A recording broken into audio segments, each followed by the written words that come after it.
मैं रवि कुमार, स्वागत है आपका रेनेसा आईएएस में।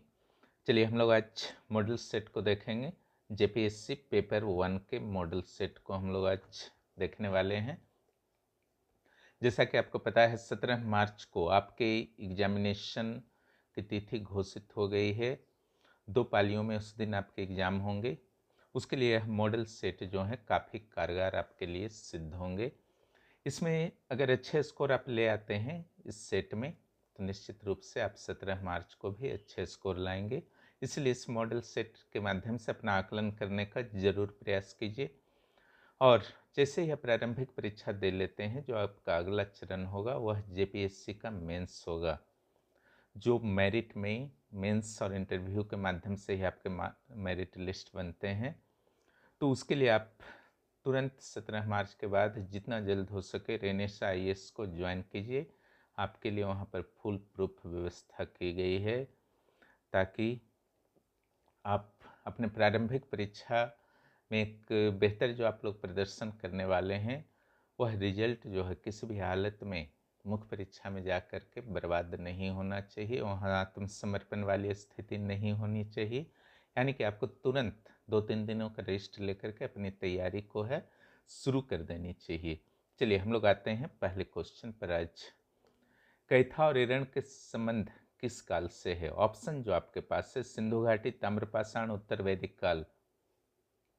अगला जो है नवपाषाण काल। तो इसका जो सही उत्तर होगा ताम्रपाषाण काल। कैथा और ईरण जो है आपका मध्य प्रदेश में अवस्थित है। नेक्स्ट क्वेश्चन हम लोग देखते हैं 2 नंबर प्रश्न। 2 नंबर प्रश्न है निम्न कथनों पर विचार करें। हड़प्पा सभ्यता का उत्तरतम स्थल यानी कि सबसे नॉर्थ मोस्ट कौन सा है? मांडा। सही है गलत है सोचना है आपको। हड़प्पा सभ्यता की विशाल संरचना, विशाल नगार ग्रेनरी जो है मोहनजोदड़ो में, इस पर भी आपको विचार करना है। मेसोपोटामिया का प्राचीन नाम मेलुहा। लाजवर्त मणि की प्राप्ति हड़प्पा वासियों को बदख्शां से होती थी।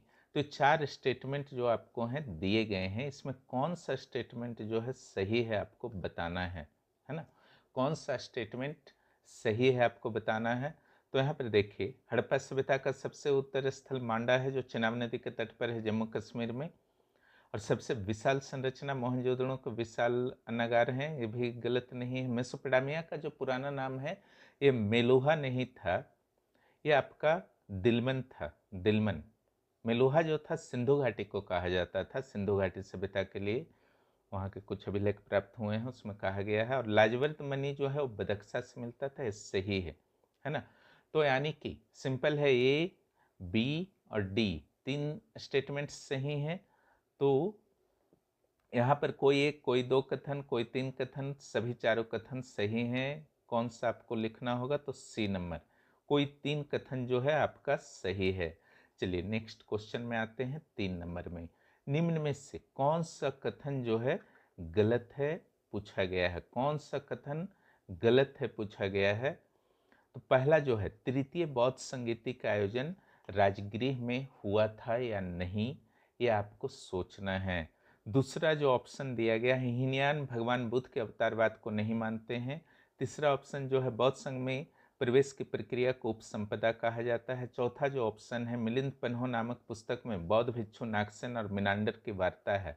तो यहाँ पर सिंपल सी बात है कि तृतीय बौद्ध संगीति का आयोजन जो आपका हुआ था पाटलिपुत्र में हुआ था, राजगृह में नहीं हुआ था। नेक्स्ट, निम्न में कौन सा कथन गलत है? पहला, नालंदा विश्वविद्यालय की स्थापना चंद्रगुप्त द्वितीय के द्वारा की गई थी। दूसरा ऑप्शन है हुणों के आक्रमण स्कंदगुप्त के काल में हुए। और तीसरा जो ऑप्शन आपके पास है समुद्रगुप्त को भारत का नेपोलियन भी कहा जाता है। गुप्त काल में सती प्रथा आम प्रचलन में थे। तो इसका जो सही आपका उत्तर होगा यानी कि जो कथन गलत होगा ये नंबर, नालंदा विश्वविद्यालय चंद्रगुप्त सेकंड के द्वारा नहीं, कुमारगुप्त फर्स्ट के द्वारा स्थापित किया गया था। आप लोग जानते हैं हुण का आक्रमण स्कंदगुप्त में हुआ ही है, कोई दिक्कत नहीं है। भारत का नेपोलियन और गुप्त काल में सती प्रथा का प्रचलन था। ओके, जो 510 एडी का एक साक्ष्य मिलता है ना, गोपराज जो एक सैनिक था उसकी पत्नी के सती होने का उसकी मृत्यु के बाद। नेक्स्ट, राष्ट्रकूट वंश का संस्थापक कौन था? ध्रुव, दंतिदुर्ग, कोंकणी वर्मन, गोविंद तृतीय। दंतिदुर्ग होगा, तो सिंपल क्वेश्चन है। नेक्स्ट, अलाउद्दीन खिलजी के सेनापति मलिक काफूर के द्वारा दक्षिण भारत में विविध राज्यों का जीतने का सही क्रम कौन है ना। यानी कि जिससे पहले सबसे जीता था उसको पहले रखना है, और जिससे सबसे बाद में जीता था मलिक काफूर ने, उसे बाद में रखना है। तो जीतने का जो सही आपका क्रम होगा कौन सा होगा? तो पहला जो आपका है वारंगल देवगिरी द्वार समुद्र मदुरई, दूसरा वारंगल द्वार समुद्र देवगिरी मदुरई, तीसरा देवगिरी वारंगल द्वार समुद्र मदुरई, चौथा वारंगल देवगिरी मदुरई द्वार समुद्र। तो इसका जो फार्मूला है डिविडियम है, ओके, यानी कि सी नंबर आपका सही होगा, देवगिरी वारंगल द्वार समुद्र मदुरई। ये सब चीज क्लियर होना चाहिए। नेक्स्ट, निम्न में कौन गलत सुमेलित है? 7 नंबर क्वेश्चन में कहा जा रहा है ताजुल मासिर हसन निजामी। और अगला जो क्वेश्चन है तुगलकनामा अमीर खुसरो। तीसरा जो है फतवाए जहांदरी अलबरूनी तबकात नासरी मिनहाजुस सिराज।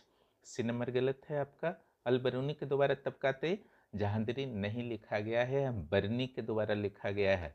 नेक्स्ट क्वेश्चन जो है द्वैतवाद के संस्थापक निम्न में से कौन से संत थे? ऑप्शंस जो आपके हैं शंकराचार्य, रामानुजाचार्य, निम्बार्क, माधवाचार्य। और द्वैतवाद हो या अद्वैतवाद हो, विशिष्ट अद्वैतवाद हो, सारे का आपको पूरी तरीके से क्लियर रखना है, इसका ध्यान आप रखेंगे। और इसके माधवाचार्य संस्थापक थे द्वैतवाद का। जीपीएससी में एक बार द्वैतवाद का आया है, द्वैतवाद, उसके निम्बार्क थे। नेक्स्ट आते हैं हम लोग 9 नंबर क्वेश्चन। निकोलो कॉन्टी किसके काल में भारत आया? देवराज प्रथम, देवराज द्वितीय, कृष्ण देवराय, मोहम्मद बिन तुगलक। निकोलो कॉन्टी यह इटली का यात्री था, आपको पता है। और यह देवराज नहीं होगा, देवराय होगा, दोनों देवराय। देवराय प्रथम के काल में आया था, जो विजयनगर के शासक इन लोग थे। मोहम्मद बिन तुगलक तो आपका तुगलक वंश दिल्ली सल्तनत का शासक था। अकबर के संदर्भ में कौन सा कथन गलत है? इसकी मृत्यु 1605 में हुई। गलत या सही आपको सोचना है। गलत अगर होगा तो वही आंसर हो जाएगा। नेक्स्ट जो ऑप्शन है, पानीपत की प्रथम लड़ाई में बैरम खान ने हेमू को पराजित कर अकबर को बादशाह बनाया। अकबर ने राजपूतों के साथ दंड और पुरस्कार की नीति अपनाई। राणा प्रताप के साथ हल्दी घाटी युद्ध 1576 में हुई थी। तो सिंपल सा है, ये पानीपत का प्रथम युद्ध में बैरम खान और हेमू नहीं लड़े थे, ये सेकेंड वार में लड़े थे। ये तो जानते होंगे आप लोग, है ना। बैरम खान ने हेमू विक्रमादित्य को पराजित किया था। नेक्स्ट 11 नंबर क्वेश्चन में हम लोग आते हैं। मॉडर्न हिस्ट्री का एक क्वेश्चन है, जालियांवाला हत्याकांड कब हुआ था? 13 अप्रैल 1913, 13 अप्रैल 1919, 19 अप्रैल 1913, 19 अप्रैल 1919। यहाँ पर जो आपका आंसर होगा बी नंबर, 13 अप्रैल 1919, जालियांवाला कांड, हत्याकांड। वहाँ ध्यान रखना है आपका, मॉडर्न हिस्ट्री में खास करके आईएनएम में जो भी घटनाएं हुई हैं उनकी क्रोनोलॉजी आपको क्लियर होनी चाहिए। जेपीएससी पूछा करता है। भारत का विभाजन किस योजना के तहत हुआ? पटेल मेनन योजना, 2 जून प्लान, एटली योजना, 3 जून प्लान। उत्तर जो इसका सही होगा 3 जून प्लान। वास्तव में पटेल मेनन योजना और 2 जून प्लान समान है, एक ही चीज है। 2 जून को इनका प्लान आया था पटेल मेनन का, उसी के आधार पर माउंटबेटन के द्वारा अपना प्लान बनाया गया 3 जून को। ओके, जो 3 जून प्लान कहा जाता है या फिर माउंटबेटन प्लान कहा जाता है या डिकवर्ड प्लान भी कहा जाता है, इसलिए इसका उत्तर जो होगा आपका डी होगा। नेक्स्ट, मोपला विद्रोह निम्न में से किस क्षेत्र में हुआ था? कर्नाटक, बंगाल, केरल, पंजाब।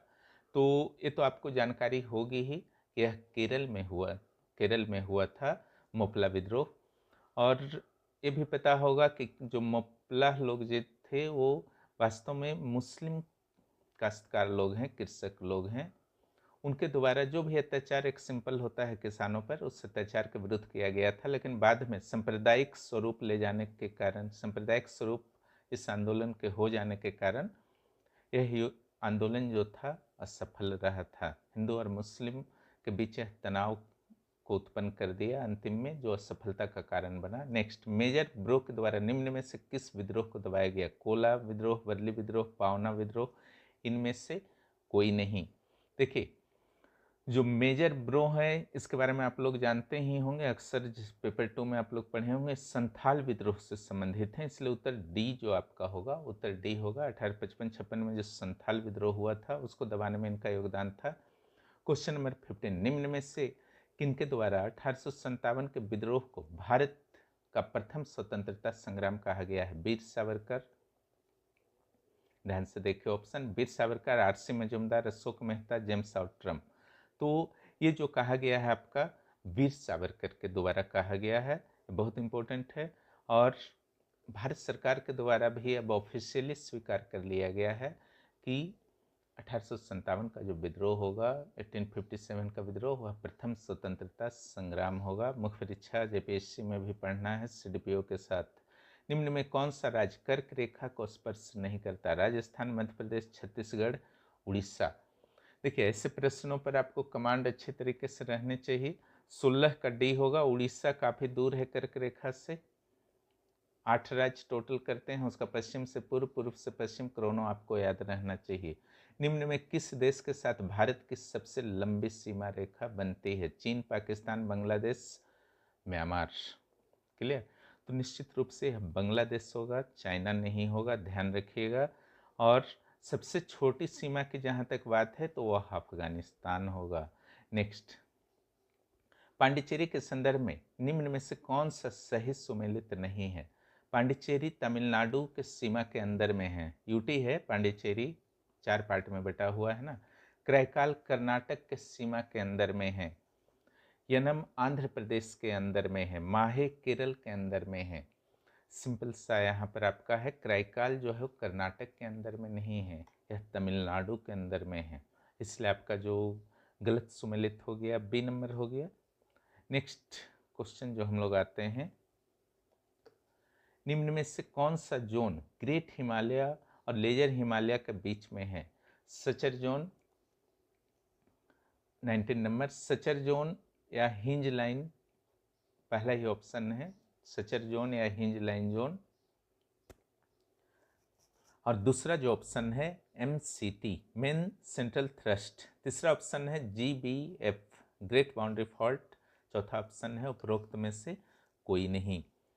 तो इसका जो आपका सही उत्तर होगा वह होगा आपका MCT, मेन सेंट्रल थ्रस्ट कहा जाता है ग्रेट हिमालय और लेजर हिमालय के बीच में।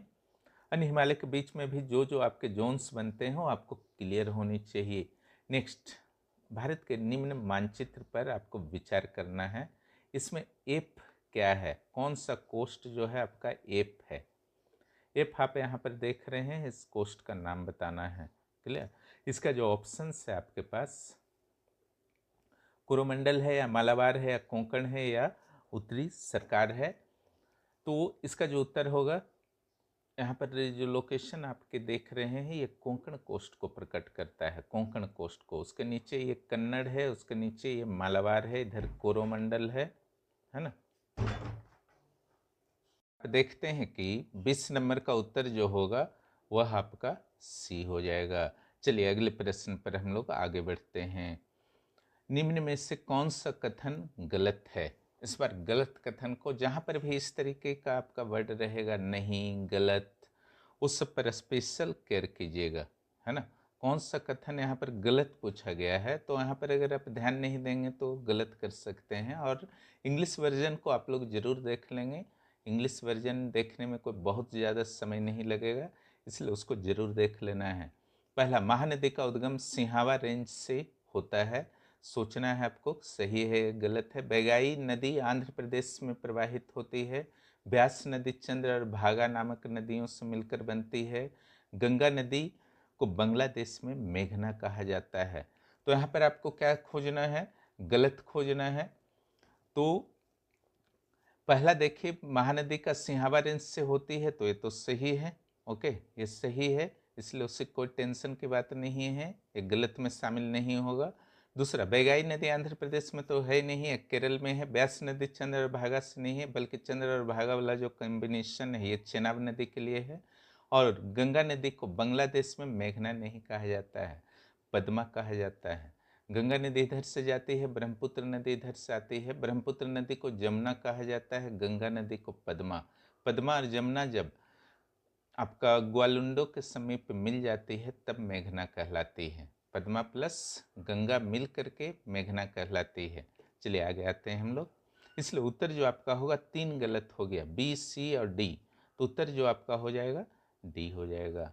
नेक्स्ट आते हैं, निम्न में से कौन सा कथन गलत है? फिर गलत पूछा गया है। ओके, फिर से गलत पूछा गया है 22 नंबर में। यहाँ पर जो पहला प्रश्न है, वर्ष 2023 में चीनी का सबसे बड़ा उत्पादक राज्य यूपी था।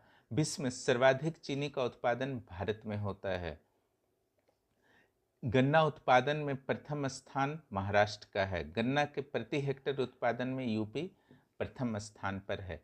तो यहाँ पर जो गलत आपका स्टेटमेंट पूछा गया है पर सी हो जाएगा। गन्ना उत्पादन में प्रथम स्थान पर महाराष्ट्र नहीं है, वर्तमान में आपका यूपी है। लेकिन 2022 में चीनी उत्पादन में महाराष्ट्र प्रथम था। तो महाराष्ट्र यूपी में ये सब थोड़ा सा अप डाउन होता है, लेकिन गन्ना उत्पादन जनरली आपका यूपी में ही अधिक रहता है, इसका ध्यान रखिएगा। अगला पूछा गया है, निम्न में कौन सा कथन सही है?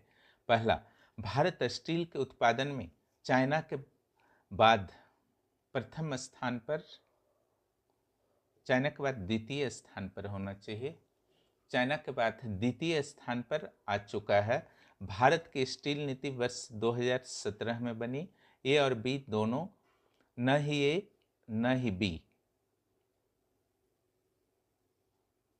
तो अगर प्रथम यहाँ चूंकि लिखा हुआ है तो इसको गलत ही मान लेते हैं, है ना। द्वितीय स्थान पर है और स्टील नीति 2017 में बनी है ना। तो ये सही है, क्लियर, ये सही है। लेकिन अगर ये आपका द्वितीय रहता, स्टेटमेंट के अनुसार ये द्वितीय होना चाहिए, तब आपका ये सी आंसर होता। क्लियर। नेक्स्ट, निम्न में किस राज्य में सबसे कम जनसंख्या है? सिक्किम, गोवा, मिजोरम, लद्दाख। तो जनसंख्या के सारे डाटा आपको आशा है कि याद होंगे। तो ये सिक्किम होगा, है ना। सबसे कम जनसंख्या सिक्किम, सबसे अधिक यूपी का है। नेक्स्ट, भारत में हिंदी के बाद सर्वाधिक बोली जाने वाली भाषा कौन है? तमिल, मराठी, बंगाली, उपरोक्त में से कोई नहीं। यानी कि हिंदी के बाद जो आपकी जो है बोली जाने वाली वो बंगाली होगा। ओके, कौन सा भाषा होगा? वह बंगाली होगा। और थर्ड में मराठी होता है। नेक्स्ट, राज्य अगर महिलाओं एवं बच्चों के संरक्षण के लिए कुछ प्रावधान करता है, उनके प्रोटेक्शन के लिए, तो आर्टिकल 15 का उल्लंघन नहीं होगा। यह किस आर्टिकल में कहा गया है? 15(1), 15(2), 15(3) या 15(4) में। ओके, ये आपका जो है क्वेश्चन नंबर 26 है। ये 15(3) में कहा गया है, 15(3) में कहा गया है ना। ये 15(3) में कहा गया है, इसको ध्यान रखिएगा। जीपीएससी के द्वारा 75 से रिलेटेड, 15 से रिलेटेड, 16 से रिलेटेड, 22 या 20 से रिलेटेड सब आर्टिकल्स को भी पूछा गया है, इसका ध्यान रखिएगा। 27 नंबर, उपराष्ट्रपति को हटाने का प्रस्ताव निम्न में से किस सदन में लाया जा सकता है? लोकसभा में, राज्यसभा में, एलएस या आरएस, किसी में भी, कैबिनेट में। ये पूरी तरीके से आपका सही होगा, राज्यसभा में लाया जा सकता है। नेक्स्ट, किस संविधान संशोधन के द्वारा संथाली भाषा को संविधान के 8वीं अनुसूची में शामिल कर लिया गया? 61वां अनुसंधान संविधान संशोधन, CAA मीन्स होता है constitutional amendment act. 61st 1989, 92nd 2003, 86th 2002, 65th 1990। तो ये आपका 92nd 2003 हो जाएगा। संथाली, बोडो, मैथिली वगैरह को एक साथ लाया गया था ना, डोगरी को। नेक्स्ट, आर्टिकल 352 के अंतर्गत निम्न में से कौन गलत है? 44वां CAA 1978 के तहत आपातकाल आंतरिक अशांति के आधार पर घोषित नहीं किया जा सकता है। क्लियर। तो ये तो सही है, आंतरिक अशांति अब सशस्त्र विद्रोह के आधार पर होते हैं। जो बी नंबर इसका उत्तर है, आपातकाल की न्यायिक समीक्षा संभव नहीं है, ये गलत है। न्यायिक समीक्षा हो सकती है, देश के किसी एक भाग में भी आपातकाल की घोषणा हो सकती है, ये सही है। और डी नंबर जो ऑप्शन है, आपातकाल की घोषणा के बाद संसद द्वारा 1 माह के अंदर अनुमोदन आवश्यक है, भी सही है। तो उत्तर जो आपका हो जाएगा बी हो जाएगा, क्योंकि न्यायिक प्रक्रिया इसमें लिखा हुआ है, संभव नहीं है न्यायिक समीक्षा, पूरी तरीके से गलत है। भारतीय लोक प्रशासन का जनक किन्हें कहा जाता है? MP Sharma Kautilya, Cornwallis, Woodrow Wilson, तो एमपी शर्मा हो जाएंगे। एमपी शर्मा को कहा जाता है भारतीय लोक प्रशासन का जनक। वुडरो विल्सन तो पूरे वर्ल्ड लेवल पर लोक प्रशासन के जनक माने जाते हैं। नेक्स्ट आते हैं हम लोग 31 में जो है लोक प्रशासन का प्रथम चरण कब से कब तक माना जाता है? 1927 से 37, 1887 से 1926, 1857 से 1987, 1948 से 1970। इसका जो आपका सही उत्तर होगा बी नंबर उत्तर होगा इसका। ओके, इसका जो सही उत्तर होगा वह बी होगा। नेक्स्ट आते हैं मुख्य सचिव की नियुक्ति में निम्न में से किसका ध्यान नहीं रखा जाता है? नहीं, यहाँ पर आपका देखिए लिखा हुआ है वरिष्ठता का, यानी कि कितने वो सीनियर हैं उनका ध्यान रखा जाता है कि नहीं। अधिकारी वर्ग में विश्वास का, राजनीतिक पहुंच का, कार्य निष्पादन की क्षमता का। तो सिंपल सी बात है, यहाँ पर राजनीतिक पहुंच से मतलब नहीं है, बाकी तत्वों से मतलब है। ठीक है, नेक्स्ट आते हैं 33, महिलाओं को मताधिकार प्रदान करने वाला विश्व का पहला देश कौन सा है? स्वीडन, रूस, ब्रिटेन, न्यूजीलैंड। विश्व का पहला देश, तो यहाँ पर देखिए न्यूजीलैंड जो था सबसे पहले महिलाओं को मताधिकार इसने प्रदान किया था।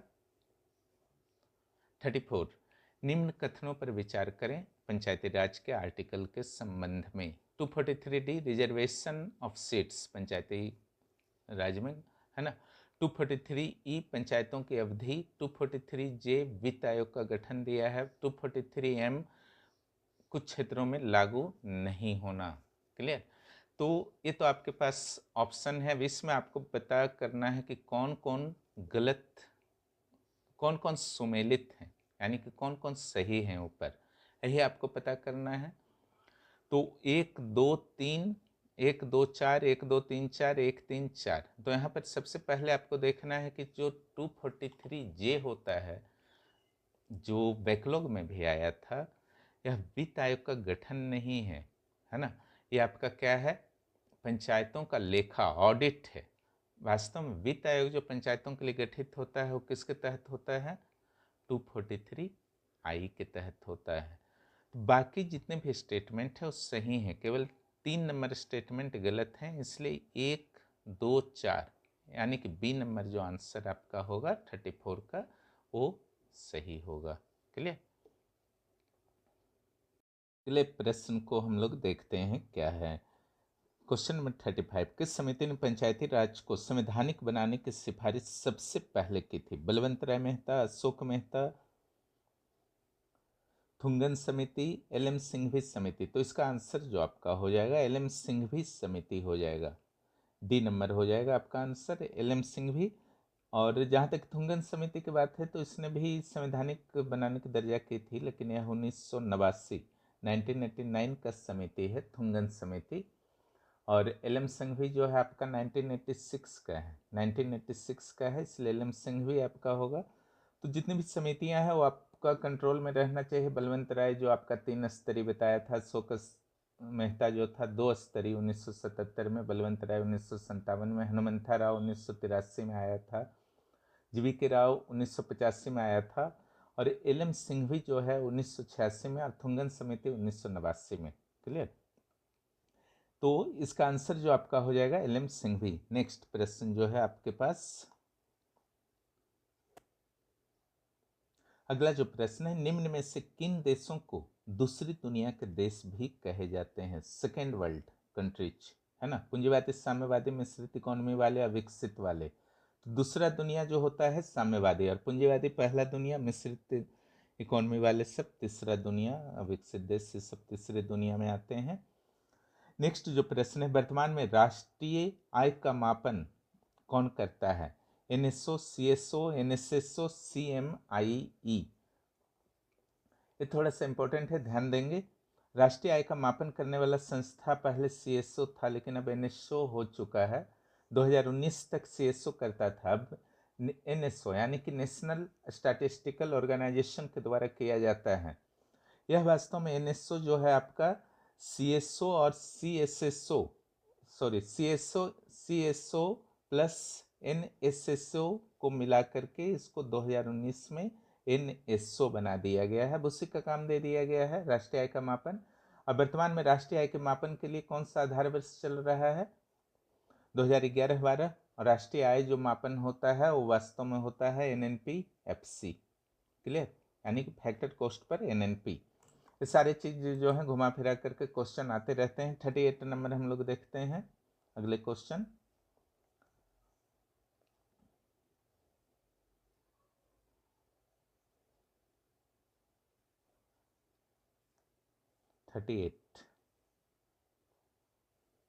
एक मिनट, हाँ 38 नंबर जो क्वेश्चन है, कैश रिजर्व रेशियो की वर्तमान में क्या सीमा है? कहाँ से कहाँ तक जो है आपका कैश रिजर्व रेशियो रह सकता है? तो इसकी सीमा जो है 18 to 40% है। 18 to 40% है। Clear? Cash reserve ratio 0 to 15%, 0 to 15% cash reserve ratio है ना। 18 to 40% जो है SLR का है, SLR का है, SLR का है। 0 to 15% होगा। नेक्स्ट, निम्न में कौन इंडस्ट्री कोर सेक्टर का भाग नहीं है? भारत में जिसे कोर सेक्टर का दिया गया है दर्जा, तो उससे इंडस्ट्री जो है टोटल 8 हैं भारत में। टोटल कितने हैं? 8 हैं। तो crude oil, cement, textile, steel. Clear?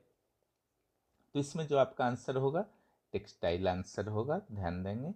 Next, 2021-22 के अनुसार भारत में मोटे अनाज का कुल उत्पादन कितना रहा है? 53 MT million ton, MT for million ton, 35 MT, 110 MT, 130 MT।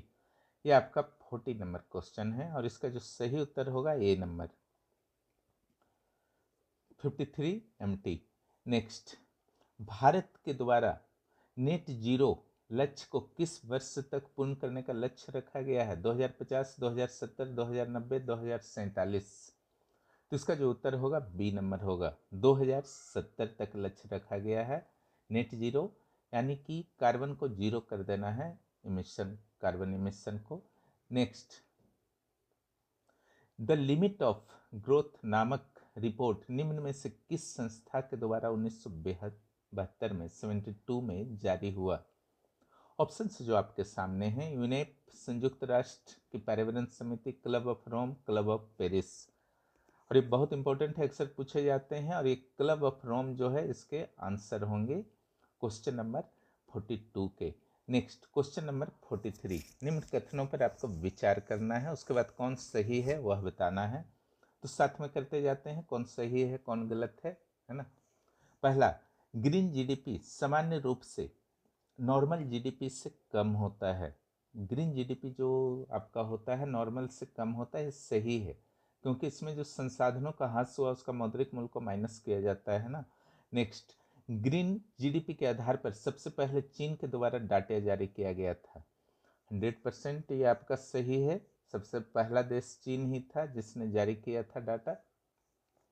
Next, उत्पादन के गलत तरीके के कारण स्वास्थ्य सेवा पर हुए खर्च को जीडीपी में घटाकर निकाला जाता है, ये गलत है ना। स्वास्थ्य सेवा पर खर्च नहीं, जो पर्यावरण को नुकसान होता है उसके मौद्रिक मूल्य को घटाया जाता है। तो 43 का जो आंसर आपका हो जाएगा C number, only 1 and 2। Okay, C number answer हो जाएंगे। नेक्स्ट, चलिए क्वेश्चन हम लोग देखते हैं। निम्न में कौन भारत के आर्थिक सुधारों के दायरे में नहीं आता? लाइसेंस राज की समाप्ति आता है, भारत के द्वारा 1995 में WTO की सदस्यता निश्चित रूप से आता है, भारत में MRTP एक्ट लागू होना ये नहीं आता है, ये तो 1969 में लागू हुआ था। आर्थिक सुधार में वो आएगा कंपटीशन कमीशन ऑफ इंडिया 2002 में जो आपका लाया गया था MRTP को समाप्त करके, वो अगर लिखता कि कंपटीशन कमीशन ऑफ इंडिया का लागू होना तब सही होता। तो सी नंबर जो है गलत हो गया। सार्वजनिक क्षेत्र के लिए आरक्षित उद्योगों की संख्या में कमी। क्लियर, सार्वजनिक क्षेत्र के लिए आरक्षित उद्योगों की संख्या में कमी, तो ये तो आपका सही है, इसमें कोई दिक्कत नहीं है ना। यानी कि सी नंबर जो है इसका उत्तर हो जाएगा। भारत में एमआरटीपी एक्ट लागू होना। नेक्स्ट आते हैं हम लोग 45। वैश्वीकरण के संदर्भ में किनके द्वारा टीना शब्द का प्रयोग किया गया था? There is no alternative. Tony Blair, Bill Clinton, A और बी दोनों, न ही ए न ही बी। तो ये आपका प्रसिद्ध स्टेटमेंट टीना जो था Tony Blair and bill Clinton दोनों का था। तो कोई अल्टरनेटिव अब नहीं रह गया। 90 के दशक का ये स्टेटमेंट है। मानव रक्त में प्लाज्मा कितना परसेंट होता है? 45%, 55%, 95%, 15%। ये 55% होता है, आपको पता है। Next 47 number. 47 नंबर का जो क्वेश्चन है, दीर्घ दृष्टि दोष हाइपरमेट्रोपिया का उपचार निम्न में से किस लेंस के माध्यम से किया जाएगा? अवतल लेंस, उत्तल लेंस, उभयोत्तल लेंस, बेलनाकार लेंस। तो निश्चित रूप से इसका उत्तर जो होगा आपका बी होगा, उत्तल लेंस। ओके, इसका उत्तर जो होगा उत्तल लेंस, दीर्घ दृष्टि दोष। नेक्स्ट, कांसा का निर्माण मिश्र धातु है। कांसा एक आपको पता है किन किन धातुओं के मिलने से होता है? कॉपर टिन या कॉपर जिंक या आयरन और निकल या कॉपर और एल्युमिनियम। तो इसका जो आपका सही उत्तर होगा ए नंबर होगा। कॉपर और टीन मिलने से कांसा बनता है। बहुत कंफ्यूजन होता है एग्जाम हॉल में, सावधानी रखेंगे। निम्न में से किसे नोवेल्स ऑयल कहा जाता है? नोवेल का तेल कहा जाता है। टीएनजी को, टीएनपी को, गन पाउडर को, टीएनटी को। तो यह जो आपका कहा जाता है नोवेल का तेल, टीएनजी को कहा जाता है ना। टीएनजी मीन्स हो गया tri nitroglycerin. Next, real image का नेचर क्या होगा? प्रकृति क्या होगा? 50 नंबर में यह प्रश्न पूछा गया है। हमेशा उल्टा, हमेशा सीधा, सीधा है उल्टा, कुछ भी हो सकता है, नहीं सीधा नहीं उल्टा। तो हमेशा सीधा होता है, सॉरी वास्तविक है ना, यह हमेशा उल्टा होता है। ठीक है, यह हमेशा आपका उल्टा बनता है। अब वर्चुअल रहता तो हमेशा सीधा। 1 किलोबाइट बराबर कितना बिट्स होगा? 1 किलोबाइट में कितना बिट्स होगा, ये सब थोड़ा सा क्लियर करके जाइएगा। 1 किलोबाइट में अगर बिट कहा जाएगा तो 8192 होगा, 8192 होगा। और एक बाइट में 8 बिट होता है। क्लियर, और 1 किलोबाइट बराबर 1024 बाइट्स होते हैं। लेकिन बिट्स निकालना यहाँ पर है तो फिर 8 से और गुना करना होगा, तो 8192 हो जाएगा। नेक्स्ट, निम्न में कौन ऑपरेटिंग सिस्टम नहीं है? DOS, Windows, BIOS, Linux. Operating system नहीं है तो बायोस होगा। बायोस तो होता है basic input output system. Next, सूचना प्रौद्योगिकी अधिनियम कब पारित हुआ था? 2000 में, 2001 में, 2005 में या 2008 में? 2000 में, बी नंबर आंसर हो जाएंगे। 2008 में संशोधन हुआ था, है ना। डिजिटल हस्ताक्षर को मान्यता दिया था। मुख्य परीक्षा में भी पढ़ना है आप लोगों को। निम्न में कौन सुमेलित है? ग्रे क्रांति, तिलहन सुमेलित है या नहीं आपको सोचना है और नीचे के ऑप्शंस का प्रयोग करके उत्तर देना है। ओके, तो ग्रे क्रांति का तो तिलहन से संबंध है ही नहीं, है ना। वो क्या चीज से संबंध है आपको पता है? इसका संबंध जो है मिलाना है आपको, उर्वरक से है। और रजत क्रांति यानी कि सिल्वर जो आपका क्रांति है वह आपका कपास से है। और गोल क्रांति आलू से है। पीली क्रांति जो है तिलहन से है। तो आराम से आप मिला सकते हैं इस तरीके से, और इस प्रकार जो उत्तर आएगा आपका सी आएगा। नेक्स्ट, देखिए ऐसे प्रश्न जो दिए जाते हैं कई बार आपको इजी फील होंगे, लेकिन इजी के चक्कर में गड़बड़ होता है। यहाँ पर चूंकि आप कंफ्यूज हो सकते हैं, इतने सारे 1 2 3 फिर रोमन लिपि में, इसलिए यहाँ पर आपको बहुत ही सावधानी रखने हैं ऐसे प्रश्नों में। इसलिए ही आपको मॉडल सेट मेरे द्वारा दिया गया है। सॉइल हेल्थ कार्ड योजना राजस्थान के सूरतगढ़ में कब शुरू किया गया था? 2021, 15, 20, 19। 55 नंबर का एक क्वेश्चन है, तो इसका डी नंबर उत्तर हो जाएगा। यह 2015 में शुरू किया गया था। नेक्स्ट, कपास अनुसंधान संस्थान कहाँ पर अवस्थित है? अहमदाबाद, इंदौर, नागपुर, आगरा। 56 है ना। तो देखिए या तो महाराष्ट्र में होगा या फिर गुजरात में होगा। क्लियर? तो महाराष्ट्र में है, नागपुर में है। नेक्स्ट, कैंकर रोग। संतरा या नींबू जैसे खट्टे फलों में होते हैं कैंकर रोग। किस माइक्रो ऑर्गेनिज्म के कारण होता है? वायरस, बैक्टीरिया, कवक, प्रोटोजोआ। तो ये जो आपका होता है बैक्टीरिया के कारण होता है। कैंकर रोग खट्टे फलों का रोग है, ये एग्जाम में पूछा जाता है ना। पिछला बार टिक्का रोग पूछा गया था। 58, इलायची का कौन सा भाग जो है खाया जाता है? 58 में पूछा गया है। फल, बीज, पुष्प, कली, पुष्प। तो ये बीज को खाया जाता है इलायची का। नेक्स्ट, कीट बच्ची पौधे कीटों का भक्षण जैसे ड्रोसेरा वगैरह है अपनी किस कमी को पूर्ण करते हैं? पोषण का क्या आधार है? तो ऑक्सीजन का, कार्बन डाइऑक्साइड का, खनिज का या नाइट्रोजन का? नाइट्रोजन की कमी को दूर करते हैं। चलिए 60 में आते हैं। 4 डिग्री सेंटीग्रेड पानी के संदर्भ में अधिकतम क्या होता है? 4 डिग्री सेंटीग्रेड तापमान पर अधिकतम क्या होता है पानी का? तापमान, आयतन, घनत्व या दाब, वह बताना है। तो यह घनत्व आपका अधिकतम होता है 4 डिग्री पर। नेक्स्ट हम लोग आते हैं, झारखंड का कौन सा जिला किसी अन्य राज्य से सीमा रेखा नहीं बनाता है? लोहरदगा, खूंटी, खूंटी रामगढ़, सरायकेला, लोहरदगा, खूंटी, सरायकेला।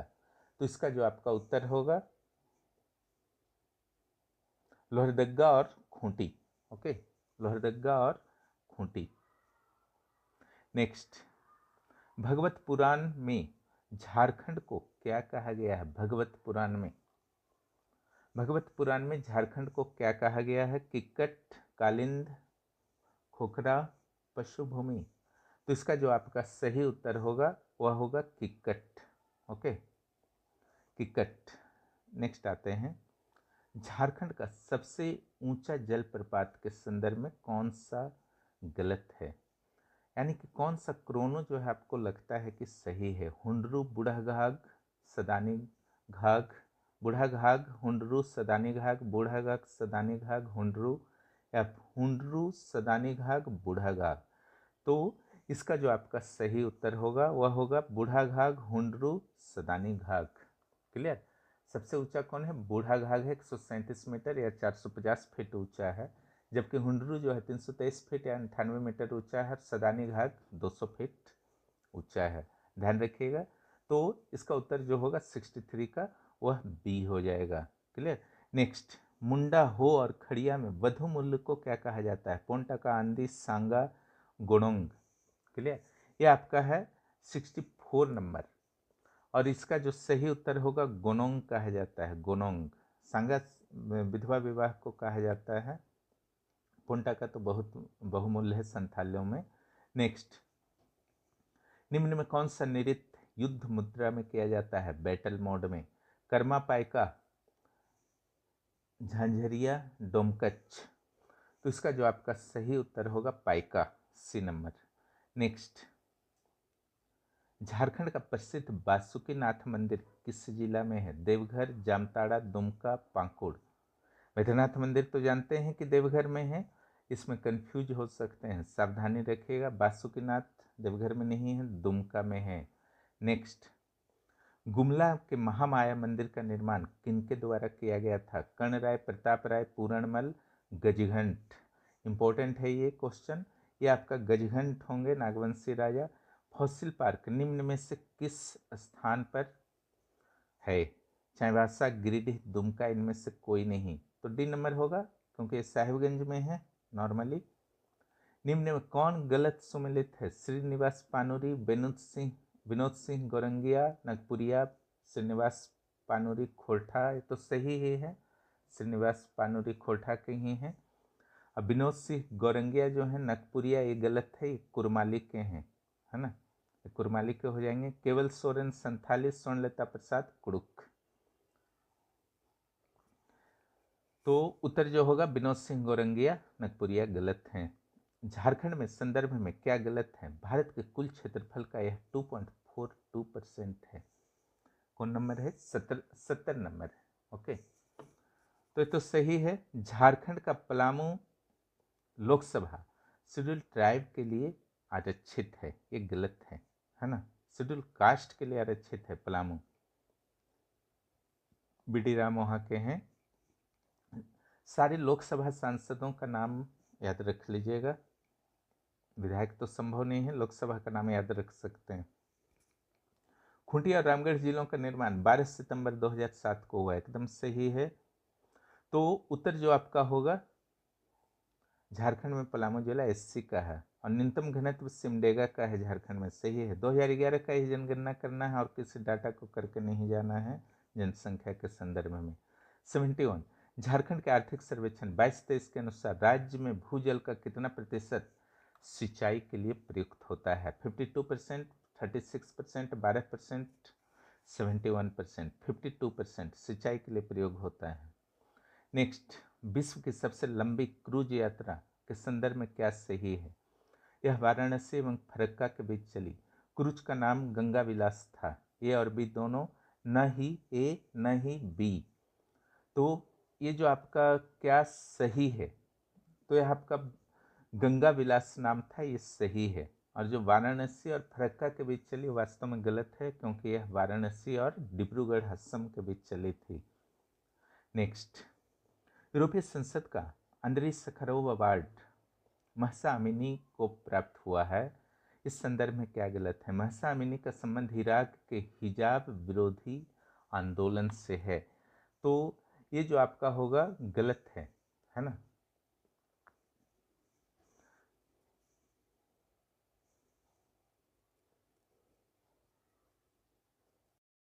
तो ये जो होगा आपका गलत होगा, क्योंकि महसा अमीनी का संबंध इराक से नहीं है, इनका संबंध जो है ईरान से है।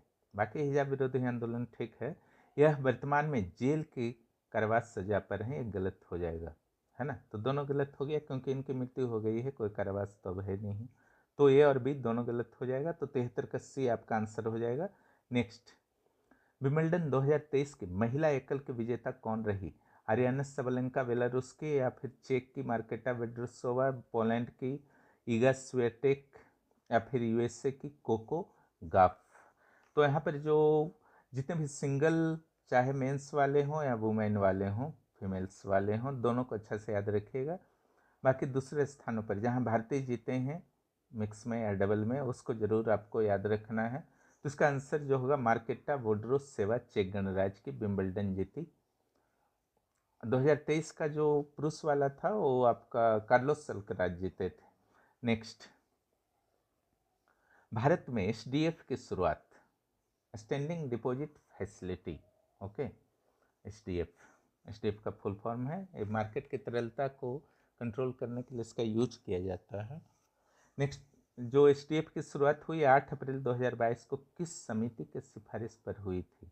रंगस्वामी, उर्जित पटेल, रघुराम राजन, तेंदुलकर। तो ये उर्जित पटेल होगा। वास्तव में समिति जो था 2014 में ही बना था, हालांकि एसडीएफ को लागू नहीं किया जा पा रहा था। एसडीएफ को बस इतना ही समझ लीजिए कि जो ट्रिपल आर अगर समझते हैं तो उसी का एक विकल्प के रूप में प्रयोग किया गया है। एसडीएफ के लिए आपका कोई भी कोलेट्रल का जरूरत नहीं पड़ता है, और ट्रिपल आर के लिए कोलेट्रल का जरूरत पड़ता था। क्लियर? बाकी तो आपको इकोनॉमिक्स क्लास को ज्वाइन करके समझना होगा, यहाँ पे समय अभी नहीं है। नेक्स्ट जो क्वेश्चन है 69th फिल्म राष्ट्रीय फिल्म पुरस्कार के संदर्भ में क्या गलत है? सर्वश्रेष्ठ फिल्म रॉकेटरी द इफेक्ट, ये तो सही है, ओके। निदेशक निखिल महाजन, एक्टर अल्लू अर्जुन, ये भी सही है। एक्ट्रेस कियारा आडवाणी, ये गलत है। कृति सेनन और आलिया भट्ट को मिला है ना, बेस्ट एक्ट्रेस का अवार्ड 69th फिल्म समारोह में, राष्ट्रीय फिल्म समारोह में। हाल ही में प्रकाशित बुक विक्ट्री सिटी किनके द्वारा लिखा गया है? Colin Hoover, Taslima Nasreen, Salman Rushdie, Shashi Tharoor. किनके द्वारा लिखा गया है यह बुक? तो ये लिखा गया है सलमान रश्दी के द्वारा, विक्ट्री सिटी। नेक्स्ट, हाल ही में किस देश के दूतावास को भारत में बंद कर दिया गया, है ना? ऐसा नहीं, दुश्मन देश से कुछ मैटर जो हुआ उसके कारण बंद हुआ है। पाकिस्तान, मालदीव, अफगानिस्तान, म्यांमार। अफगानिस्तान, चूँकि पूर्व की सरकार के राजदूत कार्यालय ही चल रहे थे, जिसको अफगानिस्तान सरकार से सपोर्ट नहीं मिल रहा था, इसलिए बंद करना पड़ा है। फिर खुलेगा। G20 समिट इंडिया 2003 का मोटो क्या था? Universal peace and prosperity, one earth one family one future, वसुंधैव कुटुंबकम। बी और सी दोनों, तो बी और सी दोनों है, one earth one family one future का अर्थ ही तो वसुधैव कुटुंबकम है, इसलिए दोनों जो है आपका सेम चीज है, इसलिए दोनों को उत्तर लिख सकते हैं। 80 नंबर, एशियाड 2023 में भारत को कौन सा रैंक प्राप्त हुआ? ऑप्शन जो है 8, 3, 5, 4, तो इसका जो आपका सही उत्तर होगा D number 4। Okay, 4th rank प्राप्त हुआ है, राष्ट्रमंडल में भी 4th हुआ है, और भारत को 107 पदक हुए। डिटेल का नोट्स दे ही दिया गया है एशियाड का। नेक्स्ट, निम्न में कौन सा कथन सही है? भारत में सबसे कम उम्र के ग्रैंड मास्टर बनने का रिकॉर्ड जो है प्रज्ञानंद का है, 81 में पहला जो है। दूसरा, प्रज्ञानंद को की सगी बहन वैशाली भारत के 84th ग्रैंड मास्टर बनी है। सी नंबर जो है, प्रज्ञानंद भारत के नंबर 1 चेस प्लेयर हैं, सही पूछा गया है, सही। प्रज्ञानंद और वैशाली की जोड़ी विश्व की दूसरी भाई बहन की जोड़ी है। ये क्वेश्चन लगता है गलत हो गया है, ये सही नहीं होगा, ये गलत होगा, है ना। क्वेश्चन जो है गलत है, क्योंकि ऊपर वाला तीनों सही है, डी नंबर जो है आपका गलत है। दूसरी जोड़ी नहीं है, यह पहली जोड़ी है, यहाँ पर आपका होना चाहिए था कौन, गलत है, ठीक है। नेक्स्ट, डी नंबर उसका आंसर होगा, उसको गलत क्वेश्चन में करना है। निम्न कथनों पर विचार करें। भजनलाल शर्मा, मोहन यादव, विष्णुदेव साई, लाल दोहोमा कहाँ कहाँ के मुख्यमंत्री बने हैं, उसके अनुसार यहाँ से आपको करना है। तो हाल की जो आपकी घटना है, तो विष्णुदेव साई जो हैं छत्तीसगढ़ के हैं, मोहन यादव एमपी के हैं, भजनलाल शर्मा राजस्थान के हैं, और दोहोमा जो हैं आपके मिजोरम के हैं। तो सिंपल सा है कि इसका आंसर जो आपका हो जाएगा, जब ध्यानपूर्वक आपको देखना है, तो सी नंबर हो जाएगा आंसर। नेक्स्ट, 83, सीईसी एवं अन्य चुनाव आयुक्तों हेतु संसद द्वारा निर्मित सीईसी और ईसी एक्ट 2023 के अंतर्गत नियुक्ति में सिफारिश के लिए जो समिति बनेगी, उसके सदस्य निम्न में से कौन नहीं होंगे? पीएम तो एकदम होंगे, विपक्ष के नेता या सबसे बड़े दल के नेता लोकसभा में, ये भी होंगे। सुप्रीम कोर्ट के चीफ जस्टिस, ये नहीं होंगे, एक कैबिनेट मंत्री होंगे, यानी कि इसका उत्तर जो होगा आपका सी होगा। 83 का आपका उत्तर क्या होगा? सी होगा। नेक्स्ट, झारखंड में राज्य सौर ऊर्जा नीति कब लॉन्च की गई? 5 जुलाई 2022, 5 जुलाई 2023, 5 जुलाई 2022, 5 सितंबर 2023। तो ये जो आपका 84 नंबर है, इसका आंसर जो होगा 5 जुलाई 2022, 5 जुलाई 2022,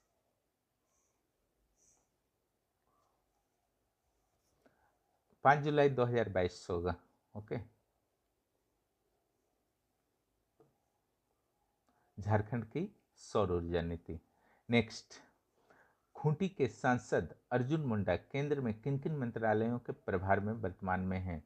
इसके आंसर गलत लिखा गए हैं, इसको चेक कर लीजिएगा, आप लोग सुधार लीजिएगा।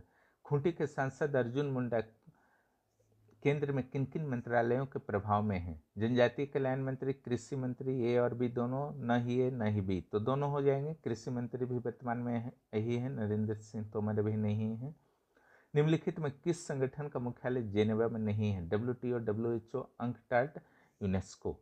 सिंपल सी बात है कि आपका यूनेस्को का मुख्यालय जो है, यूनेस्को का मुख्यालय जेनेवा में नहीं है। क्लियर। नेक्स्ट,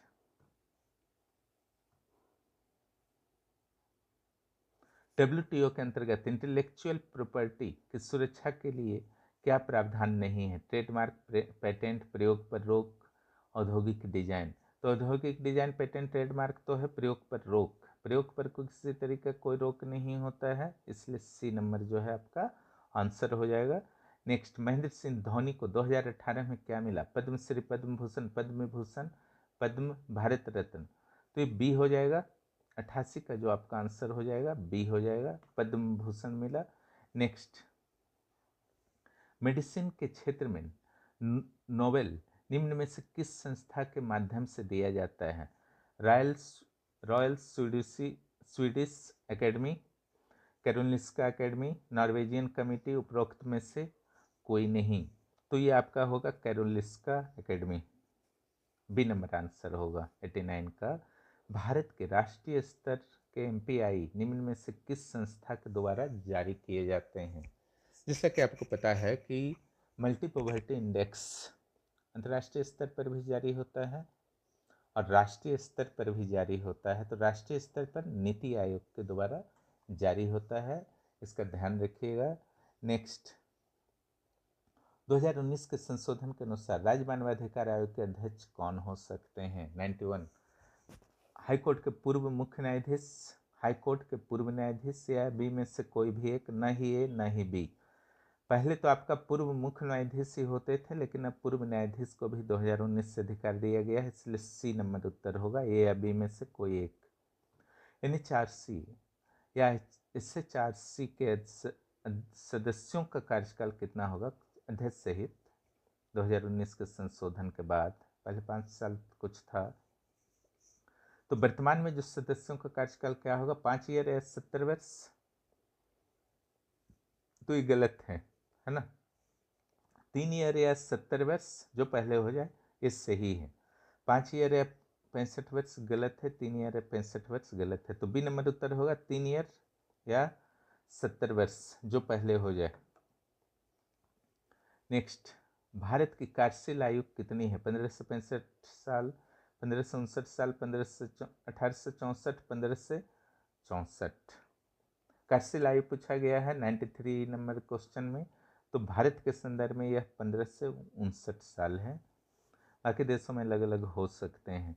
निम्न में कौन सा ग्रैंड स्लैम वर्ष में सबसे पहले होता है? French, Wimbledon, Australian, US। तो इसका तो अफवू सूत्र है ही, है ना, उसके अनुसार निकाल लीजिए। ए फॉर ऑस्ट्रेलियन, तो ऑस्ट्रेलियन सी नंबर आपके आंसर हो जाएंगे, सी नंबर। ऑस्ट्रेलियन के बाद जो है फ्रेंच होता है, फ्रेंच के बाद विंबलडन होता है, फिर US होता है सितंबर में। ऑस्ट्रेलियन तो जनवरी में हो जाता है। जनवरी 24 में भी हो चुका है, तो 24 वाले सिंगल का विजेता का नाम देख लीजिएगा।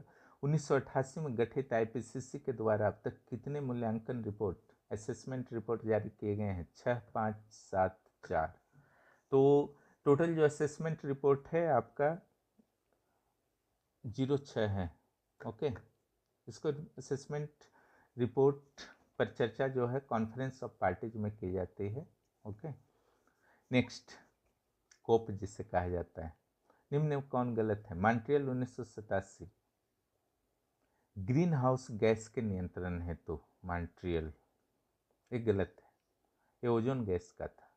क्योटो 1997 ओजोन परत, ये भी गलत है, ये ग्रीन हाउस गैस का है। उपरोक्त में से दोनों, हाँ दोनों गलत हो गया, कोई नहीं तो होगा नहीं, तो सी आंसर होगा।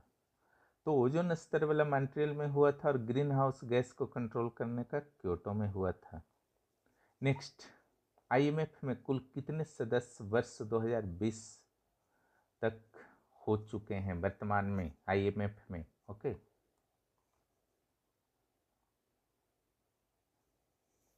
तो इसके सदस्यों की संख्या 190 है। नेक्स्ट, अंतर्राष्ट्रीय न्यायालय के संबंध में क्या गलत है? अंतर्राष्ट्रीय न्यायालय के संबंध में बहुत इंपॉर्टेंट प्रश्न है। अंतर्राष्ट्रीय संगठन से किसी भी व्यक्ति को दूसरी अवधि के लिए न्यायाधीश नहीं चुना जा सकता है। क्लियर? पहला जो ऑप्शन है आपका क्या गलत है? दूसरी अवधि के लिए नहीं चुना जा सकता, ये गलत है, क्योंकि भारत के दलवीर सिंह तो दूसरी अवधि के लिए चुने गए हैं। न्यायाधीशों का कार्यकाल 9 वर्षों का होता है, एकदम सही है ये। इसकी स्थापना 1946 में हुई, सही है। दलवीर भंडारी वर्तमान में ICJ हैं, ये भी सही है। यानी कि अगर ये कोई कहता है कि नहीं चुना जा सकता है 2 वर्षों के लिए तो गलत है, लेकिन एक ही देश से 2 न्यायाधीश नहीं हो सकते हैं, इसका ध्यान रखिएगा। भारत का पहला राज्य कौन था जिसने रोजगार गारंटी योजना चलाई थी? केरल, वेस्ट बंगाल, गुजरात, महाराष्ट्र।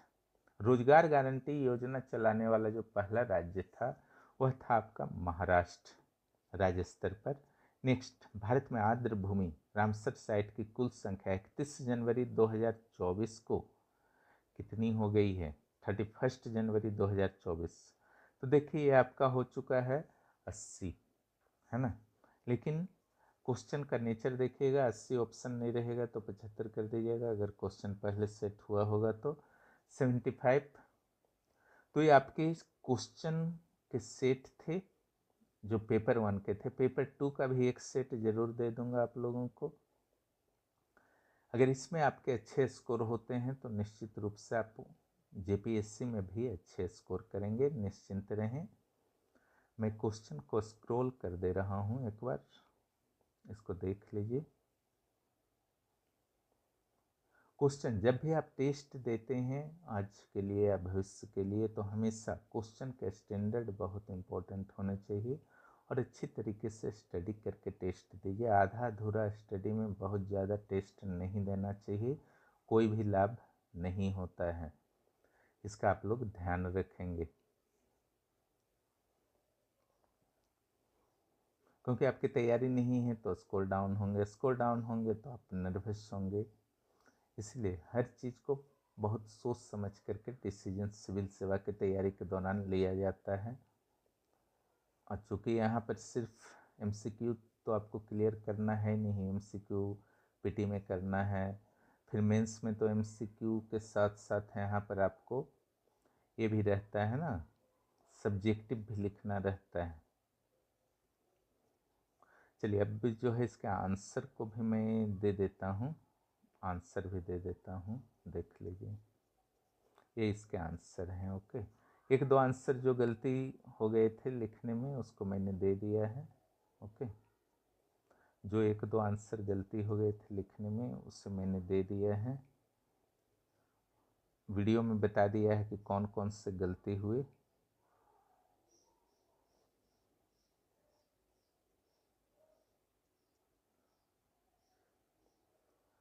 ये आंसर है। ओके, देख लीजिए आंसर को अच्छी तरीके से।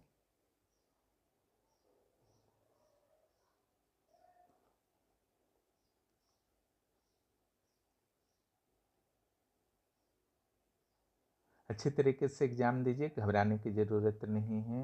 एग्ज़ाम लेने के लिए रेडी है पूरी तरीके से आयोग। अब एग्ज़ाम किसी भी हालत में नहीं रुकने वाला है, इसलिए मेंटली रेडी हो जाइए। ऑल द बेस्ट, फिर मिलते हैं अगले वीडियो में। कि आपको पता है कि आपके एग्ज़ाम 17 मार्च 2023 को निर्धारित हैं। उसी संदर्भ में यह आपके लिए पहला मॉडल टेस्ट मेरे द्वारा प्रस्तुत किया जा रहा है।